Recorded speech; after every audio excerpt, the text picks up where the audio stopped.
Hey guys, welcome back to my channel. നമ്മൾ കുറേ നാളായി വീഡിയോസൊക്കെ ഇട്ടിട്ട്, അപ്പം കണ്ടിന്യൂ പിന്നെയും ചെയ്യണമെന്നുള്ളൊരു ആഗ്രഹം ഇടാതിരുന്ന ടൈം തൊട്ടുണ്ടായിരുന്നു. പിന്നെ ടൈമില്ല, വർക്കിന് കയറി, അങ്ങനെ കുറേ ഇഷ്യൂസൊക്കെ ആയിട്ട് അങ്ങനെ പോയി. പിന്നെ ഞാൻ വിചാരിച്ച് രണ്ടും കൽപ്പിച്ച് എന്തായാലും ഇനി എടുക്കാം എന്ന് വിചാരിച്ചു. അപ്പം ഞങ്ങളിപ്പം കൊച്ചി വരെ പോയിക്കൊണ്ടിരിക്കുകയാണ്. നമ്മൾ ഇതിൻ്റെ ഇടയ്ക്ക് ഒരു വണ്ടി എടുത്തായിരുന്നു. വണ്ടിയൊക്കെ ഞാൻ കാണിച്ചു തരാം. എൻ്റെ കൂടെ ആര്യനുണ്ട്, അപ്പോൾ അവനാണ് വണ്ടി ഓടിക്കുന്നത്.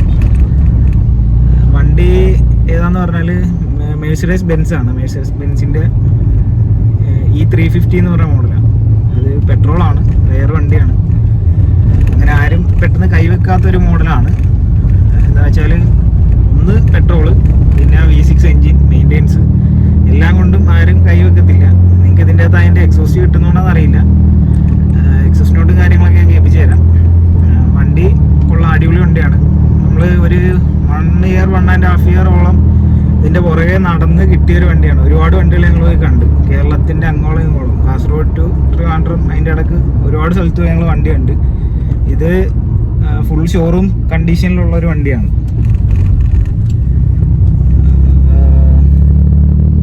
ഫുൾ ഹിസ്റ്ററി, അതായത് എടുത്ത് 10,000 കിലോമീറ്റർ തൊട്ട് ഇപ്പോൾ വരെയുള്ള കിലോമീറ്റർ വരെ ഫുൾ ഹിസ്റ്ററിയും കാര്യങ്ങളൊക്കെ ഉള്ളൊരു വണ്ടിയാണ്.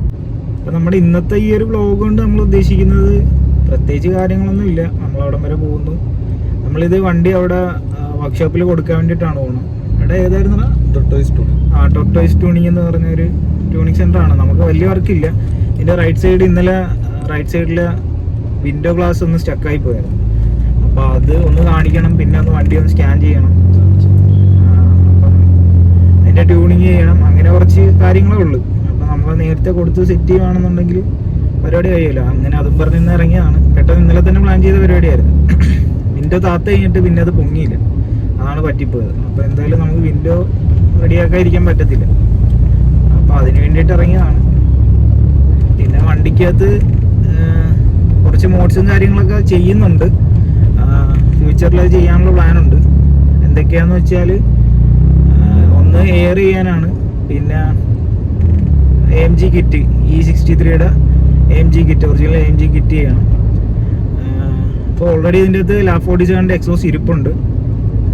അതിൻ്റെ കൂടെ തന്നെ നമ്മൾ ട്യൂൺ ചെയ്യുമ്പോൾ എന്തായാലും ഫുൾ സിസ്റ്റം ആക്കും. ഇതിപ്പോൾ മഫ്ലർ മാത്രമേ ചെയ്തിട്ടുള്ളൂ. ഫുൾ സിസ്റ്റം, എക്സോസ്റ്റ്, ഇത്രയും കാര്യങ്ങൾ ചെയ്യണം എന്നാണ് ആഗ്രഹം. അതിന് മുകളിൽ ഒത്തിരി നമ്മൾ ചെയ്താലും ഓവറായി പോകും. അപ്പം ഇപ്പം ആവശ്യത്തിനുള്ള സാധനങ്ങളൊക്കെ ഉണ്ട്. പിന്നെ കളർ ചേഞ്ചിങ് കൺഫേം ആക്കിയിട്ടില്ല.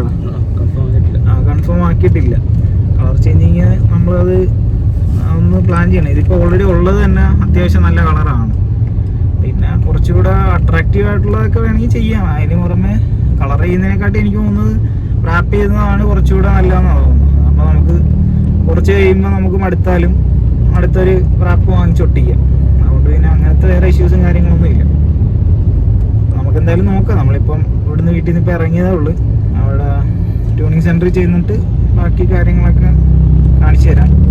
അപ്പോൾ എന്തായാലും ഇന്ന് അവിടെ വണ്ടി ഇട്ടിട്ട് വരുവാണ്. അവരപ്പം പാർട്സ് ഓർഡർ ചെയ്തിട്ട് വണ്ടി ഫുൾ വർക്കും കാര്യങ്ങളൊക്കെ കഴിഞ്ഞിട്ട് നമ്മൾ എന്തായാലും കോൺടാക്ട് ചെയ്യാനാണ് പറഞ്ഞിരിക്കുന്നത്. നമുക്ക് ധൃതിയില്ല, നല്ല നീറ്റായിട്ട് വർക്ക് ചെയ്യണം, അത്രേ ഉള്ളൂ. ഒന്നാമതറിയാമല്ലോ, ഈ സാധനമൊക്കെ അറിയാത്തവരുടെ കൊണ്ട് കൊടുത്ത് പൊളിച്ചടിക്കി തന്നു കഴിഞ്ഞാൽ തീർന്നു, വെറുതെ നഷ്ടമായി പോകും, തലക്കടിച്ച് കണക്കായി പോകും. അപ്പോൾ എന്തായാലും നമുക്ക് കാണാം. പോകുന്ന വഴി എന്തെങ്കിലുമൊക്കെ സംസാരിച്ചൊക്കെ പോവാം. നമുക്കിന്ന് ഡ്രൈവിങ്ങിനെ പറ്റി വേണമെങ്കിൽ സംസാരിക്കാം. ഞങ്ങളുടെ കയ്യിൽ ഒരുപാട് ഫണ്ണായിട്ടുള്ള കാര്യങ്ങളുണ്ട്. ഈ വണ്ടി എടുത്ത തൊട്ടുള്ള ഒരുപാട് കാര്യങ്ങളുണ്ട്, അത് നമുക്ക് പറയാം. ഇതിൻ്റെ അകത്ത് ചിരിച്ചൊരു വണ്ടി എടുത്ത് ഞങ്ങൾ ഇറങ്ങി ഒരു 10 മിനിറ്റ് ഇരുന്ന് ചിരിയോട് ചിരിയായിരുന്നു. കാല് കൊടുക്കും ചിരിക്കും. ആ ചിരി ഞങ്ങൾ കേൾപ്പിച്ച് തരാം. ഇപ്പം നല്ലൊരു റോഡെത്തട്ടെ, അപ്പോൾ ഇത് കാല് കൊടുത്ത് കാണിച്ചു തരാം. അപ്പം ഞാൻ നേരത്തെ പറഞ്ഞ ചിരിക്കുന്ന സാധനം ഞാൻ കേൾപ്പിച്ച് തരാം. അവിടുത്തെ നല്ലോണം കണ്ടോ, ഇതാണ് ഐറ്റം. അടിപൊളിയാണ്, ഭയങ്കര ഫൺ ടു ഡ്രൈവ് ആണ് സംഭവം. നമ്മള് BM പറയത്തില്ല, അത് തന്നെ, അത് കണക്കത്തെ ഒരു ഫീലാണിത്. ഭയങ്കര ഫണ്ണാണ് ഓടിക്കാൻ. ഞങ്ങള് എടുത്തു വരുന്ന വഴി ഇത് കണക്കായിരുന്നു. കാല് കൊടുക്കും, ഓന്ന് പറഞ്ഞ സൗണ്ട് കേൾക്കും. ഞങ്ങൾ രണ്ടുപേരും ഇവിടെ നോക്കിയിരിക്കും. നിങ്ങൾ ഒരു വീഡിയോ ക്ലിപ്പ് ഉണ്ട്, ഞാൻ അതിൻ്റെ ആഡ് ചെയ്ത് തരാം. റീലിലൊക്കെ നിങ്ങൾ ഏതാണ്, നല്ല റോഡ് പ്രസൻസും ഉണ്ട് വണ്ടി. ഇതിൻ്റെ ഗ്രില്ല് ഓൾറെഡി മാറ്റിയിട്ടുണ്ട്. അപ്പം പിന്നെ AMGയുടെ കുറച്ച് ബാഡ്ജിങ് കാര്യങ്ങളൊക്കെ ഓൾറെഡി ഒട്ടിച്ചിട്ടുണ്ട്. പിന്നെ ഈ ഒരു മുഴക്കം ഭയങ്കര മുഴക്കമാണ്, നിർത്തിയിട്ടാലും ചെറിയ രീതിക്ക്, അതായത് ഇറിറ്റേറ്റിംഗ് ആയിട്ടുള്ള ഒരു സൗണ്ടും കാര്യങ്ങളൊന്നും അല്ല, അല്ലാണ്ട് ഒരു എല്ലാവർക്കും ഒരു ഇഷ്ടപ്പെടുന്ന രീതിക്കുള്ള ഒരു സൗണ്ടാണ്, ഓവറായിട്ട് സൗണ്ട് ഇല്ല. പിന്നെ പോപ്സ് ആൻഡ് ബാങ്ക് ഇതിൻ്റെ ഇത് ചെയ്തിട്ടില്ല നമ്മൾ. അപ്പോൾ അതൊക്കെ ചെയ്യാനായിട്ട് താല്പര്യമുണ്ട്, ഫ്യൂച്ചറിൽ നമ്മൾ അതൊക്കെ ചെയ്യും എന്ന് തന്നെയാണ് പറയുന്നത്. അപ്പോൾ അതും കൂടെ ഒക്കെ ചെയ്ത് വരുമ്പോഴത്തേക്കും വണ്ടി വേറെ ലെവലായിരിക്കും. നമ്മൾ നോക്കട്ടെ, പറ്റുവാണെങ്കിൽ ഈ ഇയർ തന്നെ നമ്മളത് സെറ്റ് ചെയ്ത് ഇറക്കാനുള്ള പരിപാടിയൊക്കെ നോക്കുന്നുണ്ട്. നമ്മൾ പറയാൻ വന്ന ടോപ്പിക്ക് ഡ്രൈവിംഗ് ആണ്. ഡ്രൈവിങ്ങിനെ പറ്റി പറയുമ്പം ഒരുപാട് പേർക്ക് ഫേസ് ചെയ്യുന്നൊരു പ്രോബ്ലം ഒന്ന് ലൈൻ ട്രാഫിക്കിംഗ് ആണ്. നമ്മൾ സ്പീഡ് ട്രാക്കിൽ വരുമ്പോഴത്തേക്കും കൂടുതലായിട്ടും ഞങ്ങൾ കണ്ടിട്ടുള്ളത് കർണാടക വണ്ടിയും തമിഴ്നാട് വണ്ടിയാണ്. വലിയ വണ്ടികൾ, ലോറികളൊക്കെ സ്പീഡ് ട്രാക്കിലൂടെ ഇഴഞ്ഞായിരിക്കും പോകണം, ഭയങ്കര സ്ലോയിലാണ് പോകണം. ഒരു 40 km/h ആ ഒരു സ്പീഡിലൊക്കെയാണ് എല്ലാ വണ്ടിയും, മിക്ക വണ്ടികളും പോകുന്നതുണ്ട്. പിന്നെ കുറേ പ്രായമായവർ, ലേഡീസ്, ഈ സ്റ്റിയറിങ്ങിൻ്റെ മേളിൽ കയറി ഓടിക്കുന്ന ടീംസൊക്കെ ഉണ്ട്. ഞങ്ങളങ്ങനെ പറയുന്നത്, അതായത് ഇങ്ങനെ സ്റ്റിയറിങ്ങിൻ്റെ അടുത്ത് ഇങ്ങനെ ഇരുന്ന് ഓടിക്കുന്നത്, അവർ തല തിരിക്കത്തില്ല, വണ്ടി ഓടിച്ചു കഴിഞ്ഞാൽ തല തിരിക്കത്തില്ല, നേരെ സ്ട്രൈറ്റ്, ലെഫ്റ്റ് ഇല്ല റൈറ്റ് ഇല്ല. ഇതിപ്പോ കൊന്നാലും ശരി ഞങ്ങൾ അനങ്ങത്തില്ലെന്ന് പറഞ്ഞായിരിക്കും അവർ വണ്ടി ഓടിക്കുന്നത്. അങ്ങനത്തെ ഒരു ടീമുണ്ട്, അവര് തിരിക്കത്തില്ല. നിങ്ങളത് ശ്രദ്ധിച്ചാൽ മതി, നമ്മളെ എത്രയൊക്കെ ഓണടിച്ച് എന്തൊക്കെ ചെയ്തെന്ന് പറഞ്ഞാലും തലനകത്തില്ല. അവർ കയറി വന്ന് നമ്മൾ ഈ തിരിഞ്ഞു നോക്കിയാൽ പോലും അവർ തലയിറക്കത്തില്ല. അങ്ങനെയുള്ള ടീമൊക്കെ ഉണ്ട്. പിന്നെ വേറെ വേറെ ടീമുണ്ട്, ഞങ്ങൾ പറയും ചെവി മടക്കി വെച്ച് ഓടിക്കുന്നതെന്ന് പറയും, ഇത് മിറർ ഫോൾഡ് ചെയ്ത് വെച്ച് ഓടിക്കുന്ന കുറേ ടീംസ് ഉണ്ട്. അതൊക്കെയാണ് വിറ്റതൊക്കെ. റോഡിൽ ഇറങ്ങുമ്പോഴത്തേക്ക് എന്തൊക്കെ ഐറ്റം കാണണമെന്ന് അറിയാം. അതിനൊക്കെ ആരെ ലൈസൻസ് കൊടുത്തതെന്നാണ് നമുക്കറിയാത്ത. സാധാരണ ഒരാൾ വണ്ടി റോഡിൽ കൂടെ ഓടിക്കുമ്പോഴത്തേക്കും അയാളുടെ 4 സൈഡിലും കണ്ണു വേണമെന്നാണ് ഞാൻ പറയുന്നത്. എന്ന് വെച്ചാൽ നമ്മുടെ ഇവിടുത്തെ റോഡിൽ എവിടുന്നൊക്കെ ആരൊക്കെ ചാടി വരുന്നതെന്നൊന്നും പറയാൻ പറ്റത്തില്ല. അതുകൊണ്ട് 4 സൈഡിലും കണ്ണു വേണം നമ്മുടെ ഇവിടെ വണ്ടി ഓടിക്കുമ്പോഴത്തേക്കും. ആ സ്ഥലത്ത് ഈ മിററും ഫോൾഡ് ചെയ്തൊക്കെ ഓടിക്കാന്ന് പറഞ്ഞു കഴിഞ്ഞാൽ അവരെയൊക്കെ സമ്മതിക്കണം. എനിക്കൊക്കെ എന്ന് പറഞ്ഞാൽ ഇടക്കിടക്ക് ഇങ്ങനെ എല്ലാ മിററും നോക്കിയില്ലെങ്കിൽ പറ്റത്തില്ല, ഭയങ്കര ബുദ്ധിമുട്ടാണ്. ഏതെങ്കിലും ഒരു മിറർ പോയാൽ തന്നെ ബൈക്കിലൊക്കെ പണ്ട് ഞാനൊക്കെ ലൈസൻസ് എടുത്ത ടൈമിലൊക്കെ നമ്മൾ ഈ മിറർ ഊരി വെച്ച് ബൈക്കിലൊക്കെ ഓടിക്കുമായിരുന്നു. പിന്നെ പക്ഷേ ഞാനത് വണ്ടി എടുത്ത് യൂസ്ഡ് ആയി കഴിഞ്ഞപ്പോഴത്തേക്ക് എനിക്ക് 2 മിററില്ലാതെ ഇപ്പോൾ പറ്റത്തില്ല, ഭയങ്കര ബുദ്ധിമുട്ടാണ്. അതിപ്പോൾ 2 വീലർ ആണെങ്കിലും 4 വീലർ ആണെങ്കിലും മിറർ പോയി കഴിഞ്ഞാൽ അത് ഭയങ്കര ടാസ്ക്കാണ്. നമുക്ക് വണ്ടി വരുന്നത് കാണണമല്ലോ. പിന്നെ ചില അബദ്ധങ്ങളൊക്കെ സംഭവിക്കും. ഈ ബ്ലൈൻഡ് സ്പോട്ട് ഉണ്ടല്ലോ, ബ്ലൈൻഡ് സ്പോട്ടിൽ വണ്ടി കയറി വരുമ്പോഴത്തേക്കും ചിലപ്പോൾ നമ്മൾ കണ്ടുവന്ന് വരില്ല. അപ്പോൾ എന്തെങ്കിലും ഇതൊക്കെ സംഭവിക്കും. അപ്പോൾ നമ്മൾ മറ്റേ വണ്ടിക്കാരനോട് സോറി പറയാം, അത്രേ ഉള്ളൂ. അതുകൊണ്ട് വേറെ കാര്യങ്ങളൊന്നും ഇല്ല. അപ്പം നിങ്ങൾ ഈ വീഡിയോ കാണുന്ന ആരെങ്കിലും അങ്ങനെ ഓടിക്കുന്നവരാണെങ്കിൽ പയ്യെ അത് റെഡിയാക്കാൻ നോക്കുക. പെട്ടെന്നൊന്നും റെഡിയാക്കാൻ എന്തായാലും പറ്റത്തില്ല, നിങ്ങളത് യൂസ്ഡ് ആയ ആളായിരിക്കും. പക്ഷേ പയ്യെ അത് മാറ്റിയെടുക്കണം. എന്ന് വെച്ചാൽ ഇപ്പം നമ്മുടെ കേരളത്തിൽ ഇപ്പോൾ റോഡൊക്കെ വലുതായി വരുവാണ്. ഉടനെ തന്നെ എല്ലാം സ്പീഡ് ട്രാക്ക് ആകും, എക്സ്പ്രസ് ഹൈവേ ആകും. അപ്പം എന്തായാലും എല്ലാവർക്കും മിററൊക്കെ നോക്കി ഓടിക്കണം. എക്സ്പ്രസ് ഹൈവേ ഒക്കെ ആയിക്കഴിഞ്ഞാൽ നിങ്ങൾക്ക് വണ്ടി ഓടിക്കുമ്പം നല്ലൊരു ആക്സിഡൻ്റൊക്കെ നടന്നു കഴിഞ്ഞാൽ പൊടി പോലും കിട്ടത്തില്ല. 100-ന് മുകളിലായിരിക്കും എല്ലാ വണ്ടിയും വരുന്നത്. ഇപ്പോഴത്തെ യൂത്ത് എന്നൊക്കെ പറഞ്ഞാൽ എല്ലാവരും അത്യാവശ്യം നല്ല സ്പീഡിൽ തന്നെ വണ്ടി ഓടിക്കുന്ന ആൾക്കാരാണ്. അപ്പോൾ അതുകൊണ്ട് അതൊക്കെ ശ്രദ്ധിച്ചില്ലെങ്കിൽ നിങ്ങൾക്ക് തന്നെയാണ് അതിൻ്റെയൊക്കെ പ്രശ്നം വരുന്നത്. ഈ വീഡിയോ കാണുന്ന ആരെങ്കിലും ഉണ്ടെങ്കിൽ, എൻ്റെ ചാനലിൽ വീഡിയോ കാണുന്ന മിക്ക ആൾക്കാരും വണ്ടിപ്രാന്തന്മാരാണ്. അവർക്ക് ഇതിനെപ്പറ്റിയൊക്കെ ധാരണ ഉണ്ട് എന്നുള്ള ഒരു വിശ്വാസത്തിൻ്റെ പുറത്ത് പറയുകയാണ് ഞാൻ. പിന്നെ വേറൊരു സംഭവം എന്ന് പറഞ്ഞാൽ രാത്രി നമ്മൾ വണ്ടി ഓടിക്കുമ്പോഴാണ്, രാത്രി ഡ്രൈവ് ചെയ്യുമ്പോൾ ഈ ഹൈ ബീം ഇട്ട് വരുന്ന കുറേ ടീംസ് ഉണ്ട്. ഞാൻ ഇൻസ്റ്റാഗ്രാമിലാണോന്ന് എനിക്കറിയില്ല, എനിക്ക് തോന്നുന്നു നമ്മുടെ ബഹുമാനപ്പെട്ട മോട്ടോർ വെഹിക്കിൾ ഡിപ്പാർട്ട്മെൻറ്റിൻ്റെ എന്താ പേജിൽ എന്താ കണ്ടതാണ്. ഹൈ ബീം ഇട്ട് അപ്പുറത്ത് ഓപ്പോസിറ്റ് സൈഡിൽ നിന്ന് ഒരാൾ വരുവാണെങ്കിൽ നമ്മൾ ഫസ്റ്റ് 2 പ്രാവശ്യം പാസ് അടിച്ചു കൊടുക്കണം. പിന്നെ അത് കഴിഞ്ഞിട്ട് മാറ്റിയില്ലെന്നുണ്ടെങ്കിൽ പിന്നെ അടിച്ചു കൊടുക്കണം. പിന്നെ മാറ്റിയില്ലെന്നുണ്ടെങ്കിൽ നമ്മുടെ യോഗം എന്ന് പറഞ്ഞ് പോകണമെന്നൊക്കെ പറഞ്ഞാണ് അവർ കൊടുത്തേക്കുന്നത്. പക്ഷേ ഒരിക്കലും അങ്ങനെ ചെയ്യരുത്. നമ്മുടെ സേഫ്റ്റി നോക്കണം. നമ്മൾ ഒന്നെങ്കിൽ അകത്ത് നല്ലൊരു ടോർച്ച് മേടിച്ച് വെക്കണം, വലിയ ടോർച്ച്. ഞങ്ങളിടക്ക് രാത്രി ലോങ് ഡ്രൈവ് പോവുകയാണെങ്കിൽ ടോർച്ച് കൊണ്ടുപോകും. മാറ്റി തന്നില്ലെന്നുണ്ടെങ്കിൽ കറക്റ്റായിട്ട് അടിച്ചു കൊടുക്കുക, 2 അടി കൊടുത്താൽ മതി. മിക്ക ആൾക്കാരും അങ്ങനെ മാറ്റി തന്നിട്ടുണ്ട്. പിന്നെ എന്നിട്ട് മാറ്റിത്തരാത്ത കുറേ ടീംസൊക്കെ ഉണ്ട്. അത് എന്താണെന്ന് എനിക്കറിയില്ല. അപ്പം നിങ്ങൾ അങ്ങനെ വണ്ടി ഓടിക്കുന്ന ആരെങ്കിലും ആണെങ്കിൽ ഓപ്പോസിറ്റ് ആയിട്ട് ആരെങ്കിലും വരുമ്പോഴത്തേക്കും ജസ്റ്റ് ഒന്ന് ഹൈ ബീം മാറ്റി കൊടുക്കുക. വലിയ കാര്യമൊന്നുമില്ല. എന്തായാലും നിങ്ങൾ കാലും കൈയും ഒക്കെ പ്രവർത്തിപ്പിച്ചുകൊണ്ടിരിക്കുക. അതിൻ്റെ ഇടക്ക് 2 വിരലിന്റെ കാര്യമല്ലേ ഉള്ളൂ, ജസ്റ്റ് ഒന്ന് അനക്കി കൊടുത്താൽ മതി. അപ്പം എല്ലാവരും അങ്ങനെ പരസ്പരം ഒരു അണ്ടർസ്റ്റാൻഡിങ്ങിൽ പോവുകയാണെന്നുണ്ടെങ്കിൽ എല്ലാവർക്കും ഇത് വലിയ സീൻ വരുത്തില്ല. എന്ന് വെച്ചാൽ എല്ലാവരും ഇപ്പം കൂടുതലും ഒരു 10-40% ആൾക്കാരും ഹൈ ബീം ഇട്ട് വരുന്നതാണ്. അപ്പം അതുകൊണ്ടാണ് എല്ലാവർക്കും ആ ഒരു ബുദ്ധിമുട്ട് തോന്നിക്കുന്നത്. കുറേ ലോറിക്കാരുണ്ട്. പിന്നെ വേറൊരു സംഭവം എന്ന് പറഞ്ഞാൽ ആഫ്റ്റർ മാർക്കറ്റ് ലൈറ്റ് വെക്കുന്ന കുറേ പേരുണ്ട്. വെക്കുന്നതുകൊണ്ട് കുഴപ്പമില്ല, അത് കറക്റ്റായിട്ട് അലൈൻമെൻറ്റ് ചെയ്യണം. നമ്മുടെ വെക്കുന്ന ഷോപ്പിലൊക്കെ ചെയ്തു തരുമെന്നാണ് എനിക്ക് തോന്നുന്നത്. നല്ല ടീംസൊക്കെ ആണെന്നുണ്ടെങ്കിൽ അവരെന്തായാലും അത് ചെയ്തു തരും. അപ്പം നിങ്ങൾ അവരോടത് പറഞ്ഞാൽ മതി. പകലത് അലൈൻമെൻറ്റ് ചെയ്ത് കഴിഞ്ഞാൽ കിട്ടത്തില്ല, രാത്രി തന്നെ അലൈൻമെൻറ്റ് ചെയ്യണം. രാത്രി ഇല്ലെങ്കിൽ സന്ധ്യക്ക് അലൈൻമെൻറ്റ് ചെയ്യണം. ഒരു ഭിത്തിയോട് വണ്ടി ഒന്ന് അടുപ്പിച്ച് പിടിച്ച് കഴിഞ്ഞാൽ നമുക്കത് അറിയാൻ പറ്റും. അതിൻ്റെ എത്രത്തോളം പൊക്കണം എത്രത്തോളം താക്കണം എന്നുള്ളത് അറിയാൻ പറ്റും. അത് അവർക്ക് ഷോപ്പുകാർക്ക് അറിയും. അപ്പോൾ അവരത് ചെയ്തു തരും. അപ്പോൾ അത് ചെയ്യുന്നതാണ് നല്ലത്. ചെയ്തില്ലെന്നുണ്ടെങ്കിൽ ഈ പ്രൊജക്ടർ ഹെഡ്ലാമ്പ് അല്ലാത്ത വണ്ടികൾക്കൊക്കെ ഈ ആഫ്റ്റർ മാർക്കറ്റ് LED ഹെഡ്ലാമ്പാണ് കൂടുതലും വെക്കുന്നത്. ഒരു 300 വാട്ട്സിൻ്റെയൊക്കെ വെച്ച് കഴിഞ്ഞാൽ കറക്റ്റ് പ്രോപ്പർ അലൈൻമെൻറ്റ് അല്ലെന്നുണ്ടെങ്കിൽ ഭയങ്കര ബുദ്ധിമുട്ടാണ് ഓപ്പോസിറ്റ് വരുന്നവർക്ക്, ലോറിക്കാർക്കും എല്ലാവർക്കും. എന്ന് വെച്ച് കഴിഞ്ഞാൽ ആകാശത്താണ് ഭയങ്കര പ്രൊജക്ടർ അല്ലാതെ വരുമ്പോഴത്തേക്ക് ഇത് സ്പ്രെഡായിട്ടാണ് ഈ ലൈറ്റ് നിൽക്കുന്നത്. അപ്പോൾ അതുകൊണ്ട് അത് ഭയങ്കര ഒരു ബുദ്ധിമുട്ടാണ്. അപ്പോൾ അങ്ങനെയൊക്കെ ഉണ്ടെങ്കിൽ എല്ലാവരും അതൊക്കെ ഒന്ന് ശ്രദ്ധിച്ച് വണ്ടി ഓടിക്കുക. പിന്നെ 2 വീലറിൽ പോകുന്നവരാണെങ്കിൽ ഇപ്പം 2 വീലറിന് ആക്റ്റീവയ്ക്കൊക്കെ അടിപൊളി ഹെഡ്ലൈറ്റൊക്കെയാണ്. അതൊക്കെ ഉണ്ടെങ്കിൽ നമ്മുടെ കണ്ണടിച്ചു പോകും. പക്ഷേ നല്ല നല്ല ബ്രാൻഡിൻ്റെ വണ്ടികൾക്കൊന്നും നല്ല ഹെഡ്ലൈറ്റ് ഇല്ല. അതൊക്കെ എന്താണെന്ന് അറിയാൻ പാടില്ല. അപ്പോൾ അങ്ങനെയുള്ളവരൊക്കെ ആഫ്റ്റർ മാർക്കറ്റ് ഹെഡ്ലാമ്പൊക്കെ വെക്കാറുണ്ട്. ഈ കൂടുതലും ഹൈ റേഞ്ചൊക്കെ പോകുന്നവർ. ഞാൻ ട്രാവൽ ചെയ്യുന്ന ഒരാളാണ്. അപ്പം നമ്മുടെ വണ്ടിക്കകത്തൊക്കെ മറ്റേ യെല്ലോ ലൈറ്റും വൈറ്റ് ലൈറ്റും ഒക്കെ ഇരിക്കും. മിസ്റ്റും ഫോഗും ഒക്കെ വരുന്ന ടൈമിൽ നമ്മളത് വെച്ചിട്ടാണ് പോവാറ്. നല്ല യൂസ്ഫുൾ ആണ് സംഭവം കേട്ടോ. നമ്മളിവിടെ നോർമൽ റോഡിൽ അത് ഓണാക്കാറും ഇല്ല. നമ്മുടെ പക്ഷേ ഡിപ്പാർട്ട്മെന്റ് ഒക്കെ അതൊക്കെ സപ്പോർട്ട് ചെയ്യണമെന്ന് ഞാൻ പറയത്തുള്ളൂ. നോർമൽ റോഡിൽ അത് ക്ലോസ് ചെയ്ത് വെക്കാനുള്ള ഒരു ഓപ്ഷൻ വെക്കുക. അത് ചുമ്മാ എടുത്ത് കളയേണ്ട ആവശ്യമില്ല. നമുക്കത് യൂസ് വരുന്നൊരു സംഭവമാണത്. അപ്പോൾ അതുകൊണ്ട് എല്ലാവരും അതും കൂടെ ഒക്കെ ഒന്ന് ശ്രദ്ധിച്ചാൽ നമുക്ക് റോഡിൽ അതൊക്കെ ബെറ്റർ ആയിരിക്കും. നമ്മുടെ ഡ്രൈവിങ്ങും കാര്യങ്ങളൊക്കെ ബെറ്റർ ആയിരിക്കും. പിന്നെ ഇപ്പോഴത്തെ ഒരു ജനറേഷൻ്റെ അങ്ങനെ ഞാൻ പറയുന്നില്ല, ജനറേഷൻ എന്ന് പറയുന്നില്ല, പഴയ ഞങ്ങളുടെ ജനറേഷൻ ആണെങ്കിലും മിക്ക ആൾക്കാരും ചെയ്യുന്ന ഒരു പരിപാടിയാണ് ഡ്രഗ് യൂസ് ചെയ്യുന്നത്. ഡ്രഗ്, ആൽക്കഹോള്, ഈവൻ സിഗരറ്റ് ആണെങ്കിലും പോലും. അപ്പം എടാ നിങ്ങൾ ഇതൊക്കെ ഒഴിവാക്കുക. ചെയ്തവർക്ക് ഒഴിവാക്കാൻ പറ്റത്തില്ലെന്നൊക്കെ കുറേ പേര് പറയും. പക്ഷേ ഒഴിവാക്കാനൊക്കെ പറ്റും. ഒഴിവാക്കിയവരെ എനിക്കറിയാം. അപ്പം അതുകൊണ്ട് ശ്രമിച്ചു കഴിഞ്ഞാൽ നടക്കാത്തതായിട്ട് ഒന്നുമില്ല. സംഭവമൊക്കെ നടക്കുകയൊക്കെ ചെയ്യും. അപ്പം നിങ്ങൾ അതൊക്കെ ഒഴിവാക്കിയിട്ട് ഒരു വണ്ടിഭ്രാന്തനെ പറ്റിക്കഴിഞ്ഞാൽ അതിലേക്ക് നമ്മൾ പോയി കഴിഞ്ഞാൽ ഒരുപാട് കാര്യങ്ങളൊക്കെ മാറ്റം ഉണ്ടാകും. നമ്മൾ അഡിക്ഷൻ അതിലേക്ക് മാറും.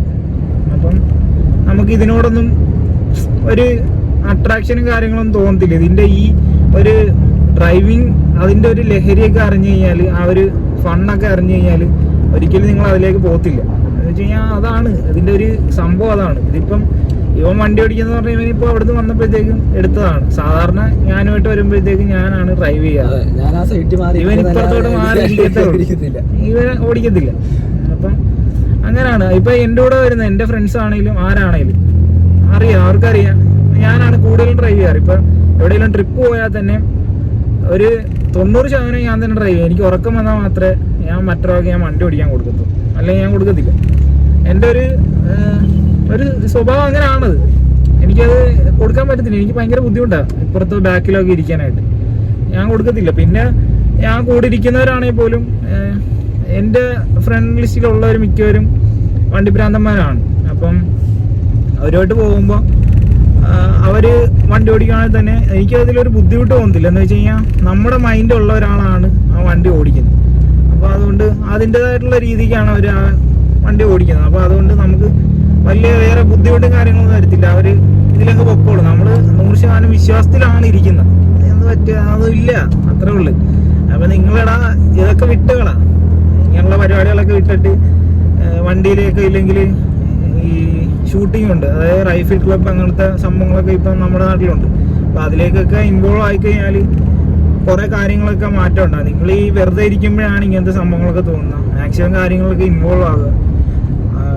വെറുതെ ഇരിക്കുന്നവർക്കാണ്, എനിക്കറിയാവുന്നതിൽ കൂടുതലും വെറുതെ ഇരിക്കുന്നവരാണ് ഇങ്ങനത്തെ പരിപാടിയൊക്കെ പോകുന്നത്. അപ്പം നമ്മൾ കൂടുതൽ കാര്യങ്ങളിലൊക്കെ ഇൻവോൾവ് ആയി കഴിഞ്ഞാൽ ഇങ്ങനത്തെ ഇതിനൊന്നും നമുക്ക് താല്പര്യം വരുത്തില്ല, നമ്മൾ അതിന്റെ പുറകെ പോകത്തില്ല, അത് 100% ഉറപ്പാണ്. നിങ്ങളതൊക്കെ ഒന്ന് ട്രൈ ചെയ്ത് നോക്കുക. വെറുതെ ഇങ്ങനെ വന്നിട്ട് എന്ത് ചെയ്യാന്? അപ്പൊ ഇതിലേക്കൊക്കെ വന്നു കഴിഞ്ഞാൽ, വണ്ടിപ്രാന്തിലേക്ക് വന്നു കഴിഞ്ഞാൽ ഒരിക്കലും അത് വേസ്റ്റായി പോകത്തില്ല, അത് 100% ഉറപ്പാണ്. വീട്ടിൽ തന്നെ ആണെങ്കിൽ പോലും ഞാൻ ട്രാവൽ ചെയ്യുന്ന ഒരാളാണ്. ഞാൻ ട്രാവൽ ചെയ്യുമ്പോഴത്തേക്കും ചില സ്ഥലങ്ങളിലേക്കൊക്കെ ഞാൻ പോയ സ്ഥലത്ത് തന്നെ ആയിരിക്കും, അതായത് ചിലപ്പോൾ ഒരു 2 ആഴ്ച മുമ്പ് പോയ സ്ഥലത്തായിരിക്കും പിന്നെയും ഞാൻ പോകണം. അപ്പം അതിൻ്റെ ഒരു കാര്യം എന്ന് പറഞ്ഞാൽ അത് നമ്മൾ ഈ പോകുന്ന സ്ഥലത്തോട്ട് പിന്നെയും പോകുമ്പോഴത്തേക്ക് അവിടുത്തെ ഭംഗി കൂടി വരും. അങ്ങനെയാണ് എനിക്ക് തോന്നിയിട്ടുള്ളത്. അപ്പം വീട്ടിൽ ചോദിക്കും, എടാ നീ എന്തിനാ കഴിഞ്ഞ ആഴ്ച അവിടെ അല്ലേ പോയ, ഈ എല്ലാ പ്രാവശ്യം എന്തിനാ അങ്ങോട്ട് ഓടിപ്പോണെന്ന് ചോദിക്കും. പക്ഷെ അവർക്കത് പറഞ്ഞാൽ മനസ്സിലാകത്തില്ല. അത് പോയി കഴിഞ്ഞാൽ അതിൻ്റെ ആ ഒരു ഫീല് കിട്ടിക്കഴിഞ്ഞാൽ അത് അപ്പോഴേ മനസ്സിലാകത്തുള്ളൂ. അതാണ് അതിൻ്റെ ഒരു സെറ്റപ്പ്. അപ്പം നിങ്ങൾ മാക്സിമം ട്രാവൽ ചെയ്യാൻ വലിയ പൈസയും കാര്യങ്ങളൊന്നും വേണ്ട, ഉള്ള പൈസയ്ക്ക് നമുക്ക് ട്രാവൽ ചെയ്യാൻ പറ്റും. അങ്ങനൊരു സംഭവം ഉണ്ട്. എല്ലാവരും വിചാരിക്കുക ആ ഒരു മൈൻഡാണ് സംഭവം. ട്രാവൽ ചെയ്ത് കഴിഞ്ഞാൽ ഉള്ള പൈസയ്ക്ക് നമ്മൾ ട്രാവൽ സ്റ്റാർട്ട് ചെയ്ത് കഴിഞ്ഞാൽ തിരിച്ചെന്തായാലും ആ പൈസയ്ക്ക് തന്നെ തിരിച്ചു വരാൻ പറ്റും. നമ്മൾ ഇത്ര ബഡ്ജറ്റ് വെച്ച് പോകുമ്പോഴാണ് അതൊരു പ്രശ്നമാകുന്നത്. പിന്നെ പല ആൾക്കാരും പറയും ഒറ്റയ്ക്ക് ട്രാവൽ ചെയ്യണം എന്നൊക്കെ പറയും, സോളോ അടിക്കണം. അതൊക്കെ ഓരോരുത്തരുടെ മൈൻഡാണ്, അതൊന്നും ഞാൻ ഒന്നും പറയുന്നില്ല. ചിലവർക്ക് സോളോ അടിക്കാൻ പറ്റും, ചിലവർക്ക് അത് പറ്റില്ല. അങ്ങനെയുള്ള സംഭവങ്ങളൊക്കെ ഉണ്ട്. അത് രണ്ട് ഫീലാണ്. നമ്മൾ ഫ്രണ്ട്സുമായിട്ട് പോകുമ്പോഴുള്ളത് ഒരു പ്രത്യേക ഒരു ഫീൽ തന്നെയാണ്. ഞങ്ങളിപ്പോൾ ഈ റീസെൻ്റ്ലി ലാസ്റ്റ് ഒരു ട്രിപ്പ് പോയായിരുന്നു, വാൽപ്പാറയാണ് പോയത്. അത് നിൽക്കുന്ന പുള്ളി ചുമ്മാ പോയതാണ്. രാത്രി പോയി, പിറ്റേ ദിവസം തിരിച്ചിങ്ങി വന്നു. ഉച്ച നല്ല പോയപ്പോഴത്തേക്കും തിരിച്ചു വന്നു. അവിടെ ഉച്ചയായപ്പോഴത്തേക്കും തിരിച്ചു വന്നു. പക്ഷേ അടിപൊളി ട്രിപ്പായിരുന്നു. ആരും ഉറങ്ങിയിട്ടില്ല. പരസ്പരം ഊക്കെന്ന് പറഞ്ഞാൽ ഊക്കോട് ഊക്ക്. വണ്ടി കയറിയപ്പോൾ തൊട്ട് ഊക്ക. വണ്ടി കയറിയപ്പോൾ തൊട്ട് ഊക്ക. അത് ഭയങ്കര രസമായിരുന്നു. അവിടെ ക്ലൈമറ്റ് കാര്യങ്ങളൊന്നും ഇല്ല, പക്ഷേ ഞങ്ങൾക്ക് എല്ലാവർക്കും അത് ഇഷ്ടപ്പെട്ടു. അടിപൊളി ഡ്രൈവായിരുന്നു.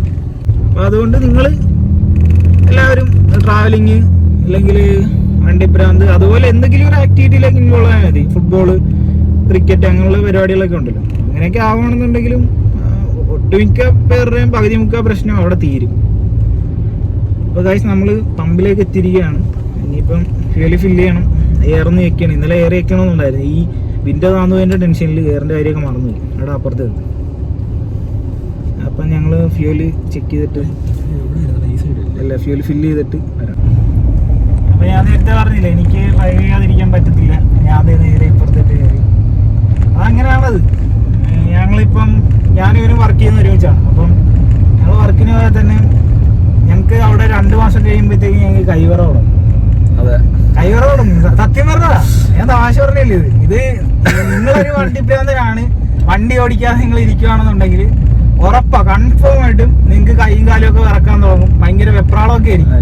എന്ന് വെച്ച് കഴിഞ്ഞാൽ വണ്ടി ഓടിക്കാത്തതിൻ്റെ ഒരു തരിപ്പ് അത് എനിക്ക് അവിടെ നിന്നിട്ട് എനിക്ക് പറ്റുന്നില്ലായിരുന്നു. അവസാനം ഒരു ദിവസം ചാൻസ് കിട്ടിയപ്പോൾ ഞാനും ഒരു ഓടി വീട്ടിലോട്ട് വന്നു.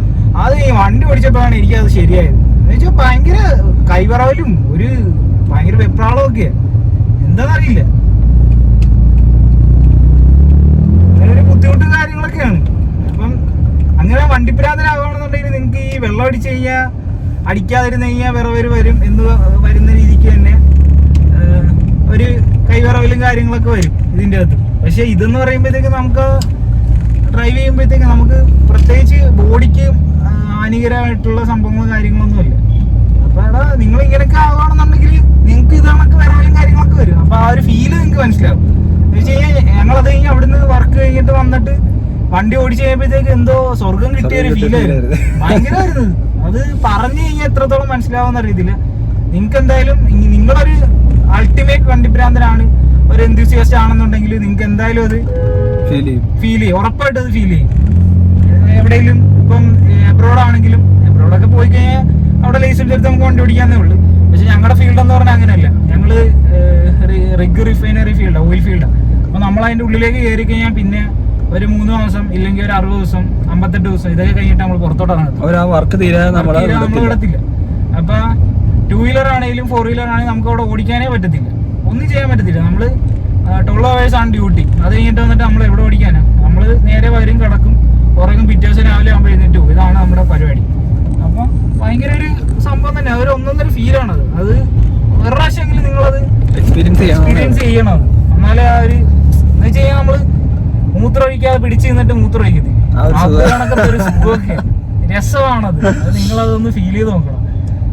അപ്പൊ നിങ്ങൾ ഇതൊക്കെ ബാക്കി പരിപാടിയൊക്കെ ഒഴിവാക്കുക, എല്ലാം വിട്ടുകളാ. എന്നിട്ട് നിങ്ങൾ നേരെ ഇങ്ങനെ എന്തെങ്കിലും ഒരു ആക്ടിവിറ്റിയിലേക്ക് ജോയിൻ ചെയ്യുക. അപ്പം നിങ്ങൾക്ക് അത് മനസ്സിലാവും എങ്ങനെയാണ്. അപ്പോൾ ഇതാണ് നമ്മുടെ വണ്ടി കയറ്റിയിട്ടുണ്ട്, ലിഫ്റ്റിൽ കയറ്റിയിട്ടുണ്ട്. ഇവിടെ ഒരു ക്ലാസ് കിടപ്പുണ്ട്, ഒരു 340 ആയി, അവിടെ ഒരു M2, പിന്നെ ഒരു 5 സീരീസ് അവിടെ കിടപ്പുണ്ട്. ഇത്തരം വണ്ടികളൊക്കെയാണ് ഇവിടെ ഉള്ളത്. അപ്പോൾ നമ്മൾ കൊടുത്തിട്ടേ ഉള്ളൂ. ഇപ്പോൾ എന്തായാലും വർക്ക് കഴിയുമ്പോൾ 2-3 ദിവസം എടുക്കുമായിരിക്കും. അപ്പോൾ അത് വർക്ക് കഴിഞ്ഞിട്ട് അവർ വിളിക്കും. അപ്പം സർവീസും കാര്യങ്ങളൊക്കെ എങ്ങനെ ഉണ്ടെന്ന് പറയും. ഇപ്പോൾ അവർ വർക്ക്സൊക്കെ റെക്ടിഫൈ ചെയ്തുകൊണ്ടിരിക്കുകയാണ്. അപ്പോൾ നമുക്ക് എന്തായാലും ഇന്നത്തെ വീഡിയോ വൈൻഡപ്പ് ചെയ്യാം. വീഡിയോ ഇഷ്ടമായെങ്കിൽ ലൈക്ക് ചെയ്യുക, ഷെയർ ചെയ്യുക, സബ്സ്ക്രൈബ് ചെയ്യുക. അപ്പോൾ അടുത്തൊരു വീഡിയോ ആയിട്ടാണ് നേരം കണ്ടില്ല. Bye bye.